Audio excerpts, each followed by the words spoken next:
আমি যখন ভাবির রুমে গেলাম, যখন আমি প্রস্তুত হচ্ছিলাম তখন কাজের মেয়ে দেখে ফেলে। ওর বয়স বেশি না, 14-15 হবে। তারপর কাজের মেয়ে বলল, আমি সাহেব বাড়িতে আসলে সব বলে দিব। আমি বললাম, তুই কি চাস তোকে সব দিব, তারপরও তুই আমাদের গোপন কথা বলবি না? কাজের মেয়ে তখন বলল, আমি চাই আমার সাথে এক রাত। বাকিটা গল্পতেই শোনাচ্ছি। আমি 22 বছরের যুবক, একটা ঔষধ কোম্পানিতে মেডিকেল রিপ্রেজেন্টেটিভ চাকরি করতাম। চাকরির কারণে আমাকে সবসময় ডাক্তারদের ভিজিট করতে হতো। একদিন বড় শহরের এক নামকরা হার্টের ডাক্তারের চেম্বারে গেলাম তাকে ভিজিট করতে। ডাক্তার এক রোগীকে দেখতে ছিল, আমি সেখানে বসে অপেক্ষা করতে লাগলাম। আমি বসে ডাক্তারের সহযোগীর সাথে গল্প করতে লাগলাম। তখন প্রায় রাত 9টা বাজে। এমন সময় এক সুন্দরী মহিলার সাথে একটা 16 বছরের মেয়েকে নিয়ে ঢুকতে দেখতে পেলাম। পরে জানতে পারলাম মেয়েটি মহিলার কাজের মেয়ে। মহিলার বয়স 25 হবে। দেখতে অনেক লম্বা আর অনেক সুন্দরী, যে কোনো ছেলে দেখলে তার প্রতি দুর্বল হয়ে পড়বে। আমি তার দিকে চেয়ে রইলাম। সে একটা হাতা কাটা চিকেন কাপড়ের জামা পরেছে। মহিলা আমার দিকে তাকিয়ে মুচকি হেসে বলল, আমি ডাক্তার দেখাবো, আমি ডাক্তারের অ্যাপয়েন্টমেন্ট চাই। ডাক্তারের সহযোগী ফাইল চেক করে বলল, আপনাকে 3 দিন পরে আসতে হবে, এর আগে সম্ভব না। মহিলা বলল, না ভাই প্লিজ, আমাকে কালকে ব্যবস্থা করে দিন। কিন্তু সহযোগী বলছে, না ম্যাডাম, কালকে কোনোভাবে সম্ভব না। এবার মহিলা কাউন্টারের সামনে এসে একটু ঝুঁকে আমার দিকে তাকিয়ে কেমন একটা হাসি দিয়ে বলল, আপনি একটু চেষ্টা করে দেখেন না? আমি তার দিকে চেয়ে রইলাম। আমি ভাবলাম এর সাথে খাতির হলে মনে হয় কিছু লাভ হবে। আমি বললাম, আপনি একটু বসেন, ডাক্তার ফ্রি হলে আমি আলাপ করে দেখছি।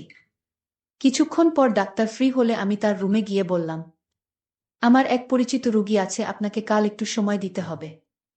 যেহেতু ডাক্তারদের আমরা অনেক সুযোগ সুবিধা দেই, তাই সে তার সহযোগীকে ঢেকে সব চেক করে আমাকে বলল, কালকে সকাল 10টায় আমি সময় দিতে পারব। আমি এসে মহিলাকে বললাম সকাল 10টায় সে আসতে পারবে কিনা। সে রাজি হলো এবং আমাকে অনেক ধন্যবাদ দিল। আমিও তার সাথে চেম্বার থেকে বের হয়ে এলাম। তাকে বললাম, ডাক্তার সাহেবকে বলেছি আপনি আমার পরিচিত, তাই সে রাজি হয়েছে। সে বলল, তাহলে কালকে আমার জন্য আপনাকে আবার আসতে হবে। আমি বললাম, এতে কোনো সমস্যা নেই, আপনার মতো সুন্দরী মহিলাকে সাহায্য করতে পেরে ভাল লাগছে। তার চেহারায় একটা হাসি দেখলাম। আমি বললাম, আমার নাম হামিদ। সে বলল, তার নাম রুবিনা। সে বিবাহিত, তার স্বামী সিঙ্গাপুর থাকে, সেও 15 দিনের ভিতর সেখানে চলে যাবে। সবকিছু রেডি হয়ে গেছে। এখানে সে আর তার শ্বশুর শাশুড়ি থাকে। আমরা আলাপ করতে করতে হাঁটতে লাগলাম। সে বলল, আমার বাসায় চলেন, এক কাপ চা খেয়ে আসবেন। আমি বললাম, আর একদিন যাব। কিন্তু রুবিনা অনেক অনুরোধ করল, এরপর আমি রাজি হলাম। তারা দুজন একটা রিকশায় উঠল। আমি আমার হোন্ডা নিয়ে তাদের পিছু পিছু গেলাম। তাদের বাসায় যেয়ে তার শ্বশুর শাশুড়ির সাথে আমার আলাপ করিয়ে দিল। তারা আমাকে অনেক ধন্যবাদ দিল তাদের বুকে সাহায্য করার জন্য। এরপর আমাকে চা দিল। আমি চা খেয়ে বিদায় নেওয়ার জন্য রেডি হলাম। তখন রুবিনা বলল, হামিদ, যদি কিছু মনে না করেন একটা অনুরোধ করব। আমি বললাম, আমাকে আপনি না বলে তুমি করে বলবেন। আমি বয়সে আপনার ছোট হব। আর আপনি কিছু মনে না করলে আপনাকে ভাবি বলে থাকতে পারি। রুবিনা রাজি হল। এরপর বলল, হামিদ, কালকে আমার শ্বশুর শাশুড়ি আমার ননদের বাড়ি যাবে, তাই কাজের মেয়েটা বাসায় রেখে আমাকে যেতে হবে। তোমার যদি কোনো অসুবিধা না হয় তবে আমাকে সকালে এসে ডাক্তারের কাছে নিয়ে যাবে। আমি মনে মনে অনেক খুশি হলাম। আমি বললাম, ঠিক আছে, আমি সকাল 10টার সময় চলে আসব। এরপর বিদায় নিয়ে চলে আসলাম। আমি খুশি মনে বাসায় ফিরে আসলাম। আসলে এখানে এত স্মার্ট মেয়েরা থাকতে পারে আমার কল্পনা ছিল না। আমি সবসময় তা ফলো করে বেড়াই। আমি বাসায় এসে খাওয়া দাওয়া করে রুবিনা ভাবির কথা ভেবে শান্ত হলাম। আর কালকে সকালের জন্য অধীর আগ্রহে অপেক্ষা করতে লাগলাম। পরের দিন সকাল 8টায় ঘুম থেকে উঠে আমি রেডি হয়ে রুবিনা ভাবির বাসায় চলে গেলাম। গিয়ে দেখলাম রুবিনা ভাবি রেডি, আর তার শ্বশুর শাশুড়ি রেডি হচ্ছে মেয়ের বাড়ি যাওয়ার জন্য। আমি আমার হোন্ডার পিছে রুবিনা ভাবিকে নিয়ে চললাম, তারপর বাসার সামনে হাজির হলাম। আমি একটু লজ্জা পেলাম, জানি না রুবিনা ভাবি কি ভাবছে আমার সম্পর্কে। আমার কেন জানি মনে হল রুবিনা ভাবি ইচ্ছাকৃতভাবে আমার মোটরসাইকেলে উঠছে। এভাবে চলতে চলতে প্রায় আধা ঘন্টা লেগেছিল। ডাক্তার সাহেব তখনও আসে নাই। তাই ভাবি ওয়েটিং রুমে বসে অপেক্ষা করতে লাগল। আমিও ভাবির সাথে একটু দূরে বসে গল্প করতে লাগলাম। আমি বারবার ভাবির দিকে তাকাচ্ছিলাম। ভাবি ব্যাপারটা বুঝে মুচকি মুচকি হাসতে লাগল। কিছুক্ষণ পর ডাক্তার সাহেব এসে ভাবিকে দেখল। ডাক্তারের কাজ শেষ হলে আমি আবার ভাবিকে হোন্ডায় চড়িয়ে বাসায় নিয়ে গেলাম। বাসার কাছাকাছি আসতেই রুবিনা ভাবি আমার হোন্ডা থেকে নেমে পড়ল। বাসায় এসে দেখলাম তার শ্বশুর শাশুড়ি চলে গেছে। কাজের মেয়ে একা বাসায়। ভাবি আমাকে বসতে বলে কাজের মেয়েকে নিয়ে ভিতরে গেল। একটু পর ভাবি বলল, আমার ল্যাপটপ কালকে রাতে হঠাৎ হ্যাং হয়ে আছে। তুমি কি দেখবে, কি সমস্যা? আমি বললাম, ঠিক আছে ভাবি, কোথায় নিয়ে আসেন? রুবিনা ভাবি বলল, আমার বেডরুমে আছে, তুমি আস। আমাকে বেডরুমে নিয়ে তার ল্যাপটপ দিয়ে বলল, তুমি দেখ, আমি একটু কাজ করে আসছি। কাজের মেয়েকে বলল আমাকে চা দিতে। আমি ল্যাপটপ নিয়ে স্ক্যান করে ভাইরাস মুক্ত করে দিলাম। তারপর রিস্টার্ট করে দেখলাম ঠিকমতো কাজ করছে। আমি তখনও ল্যাপটপ নিয়ে ঘাটাঘাটি করছি। প্রায় 10 মিনিট পর রুবিনা ভাবি আসল। আমি তার দিকে তাকিয়ে অবাক হয়ে গেলাম। তারপর রুবিনা ভাবি আসলো। আমি হাঁ করে তাকে দেখতে লাগলাম। ভাবি বলল, এমন করে কি দেখছ? সে বলল, আমি তোমার মাঝে এমন কিছু দেখছি যা আমি আগে কখনো দেখিনি। ভাবি আমার অবস্থা বুঝে হাসতে লাগল। একটু পর কাজের মেয়ে আমাদের চা দিয়ে গেল। আমরা চা খেতে খেতে গল্প করলাম। রুবিনা ভাবি অনবরত হাসতে লাগল।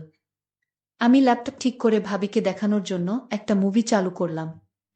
আর সাথে সাথে একটা বাজে ছবি চালু হলো। আমি কি করব বুঝতে না পেরে ভাবির দিকে তাকালাম।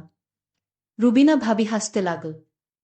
হাসতে হাসতে বলল, দেখ হামিদ, আমি প্রায় 1 বছর হলো একা একা থাকি। আমারও তো কিছু পেতে ইচ্ছে করে। কালকে তোমাকে ডাক্তারের চেম্বারে দেখে আমার ভিতরে কেমন জানি করছে। তোমাকে নিয়ে আমার মনের ভিতর একটা আশা জাগল।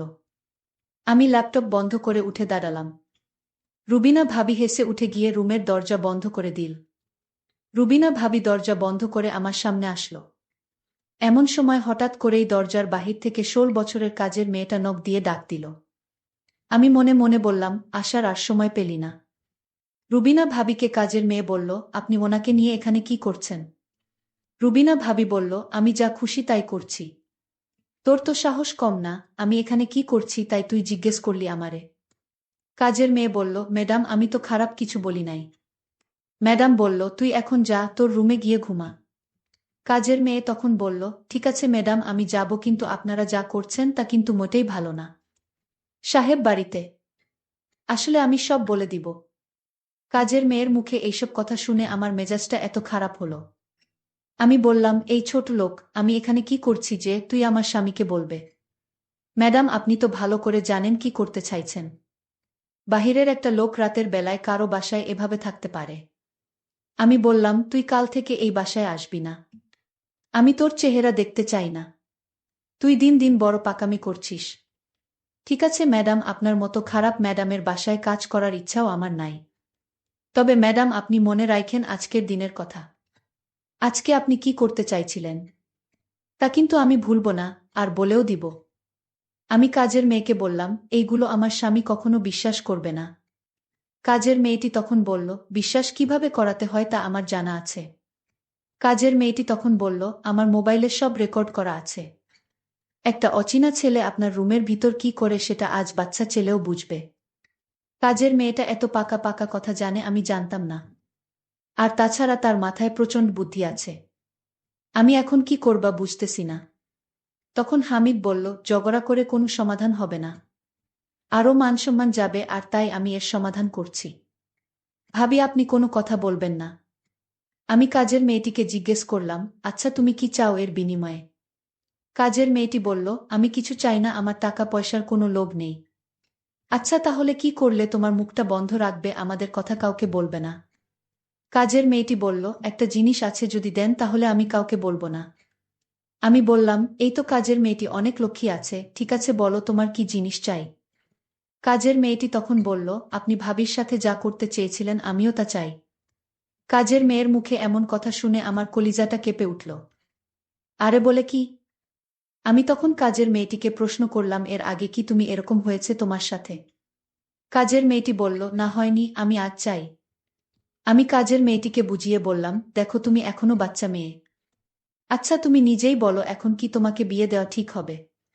কাজের মেয়েটি বলল, আমার পাশের বাড়ির বান্ধবী, সে আমার থেকে 3 বছরের ছোট, তার যদি বিয়ে হতে পারে তাহলে আমার হতে পারে না। আমি কাজের মেয়ের প্রত্যেকটা কথা শুনে অনেক অদ্ভুত লাগছে। আমি তখন কাজের মেয়েটিকে দমক দিয়ে বললাম, তুমি যে এসব বলছো তোমার কি ভয় করছে না? ভয় করবে কেন, আজকাল তো এসব বিষয় পানিভাত।